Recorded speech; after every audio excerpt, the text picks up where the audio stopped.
everyone, welcome back to Brickcraft, and today on my channel I will be making a ferret bed, much like ones I showed you in a previous video. And you're going to need a cardboard box for this. And what I do is I measure 11 inches from one of the corners, whatever corner I choose to be the back, and then I cut that out.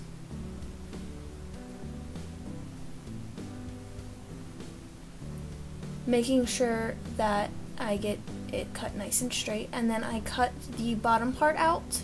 Doesn't matter what it looks like because you're gonna fix that up. So here is what it should look like once you do the two corners or the two sides. And then what you can do is you can make it completely diagonal, or you can take and make the bottom a little bit jutted out, which is what I like to do.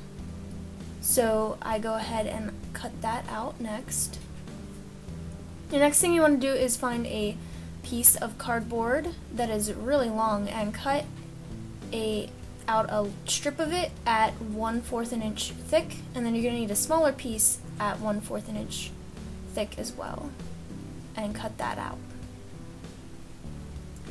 The larger piece you're going to tape to the front where you made that little diagonal part, and you're going to want to make sure it's taped up top and underneath, cutting off any of the excess cardboard on the sides. Like I said, make sure you do underneath as well. This provides some more support. I mean, ferrets aren't too heavy, so it won't bend that much, but you want it to be super supported so that it won't bend, especially when they're playing on it. The next thing I do is take that small piece and I fold it in half, and then I tape that on the outside and on the inside as well. And I'm just using duct tape. If you use packaging tape or scotch tape, masking tape, that'll work as well. And then I go ahead and I tape the flaps down, and I tape all the corners so there's no sharp edges or there's no pieces that can flap up as we are putting on the fabric. This also supplies some more support to the cardboard. So here's what mine looks like once that's finished. Next we do the fabric part, and I actually made myself a bunch of patterns, but I'll show you how I made those. And I'm going to be using some fleece and glue guns and glue sticks and scissors, of course, and some thread. Now, to make the patterns, I just measured each little section and cut out with a little extra. So you're going to need the bottom, that little back leg, then the top and the leg included, and each of the sides. And with all your extras, after you cut those pieces out, you're just going to want to cut up the scrap into little squares. And I'll show you what you do with those later. So the first piece I put on is this back leg piece. And I made little flaps on the side so they wrap around, and I can glue those on the inside. Once that's glued, I do the top and the front leg piece. It's all one piece of fabric. I also make sure there's a little bit to go up on the sides there, as you can see, so that I can hide the seams.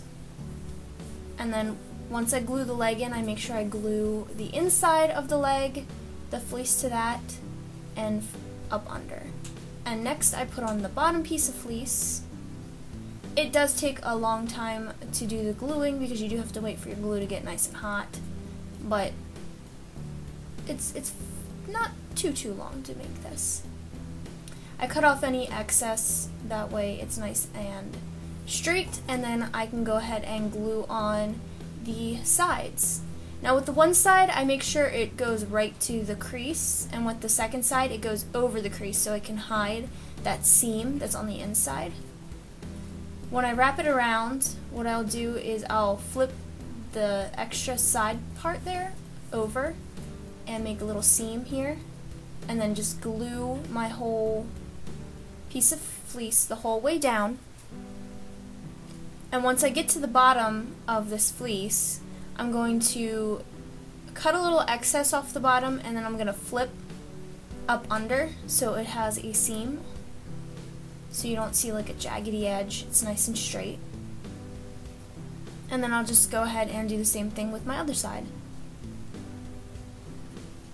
And once it's finished, you're going to have to also make a pattern of just your top part, and you're going to need 2 pieces of that. You're going to sew it together, and then you're going to use those little tiny pieces of scrap and stuff it, and then sew that shut.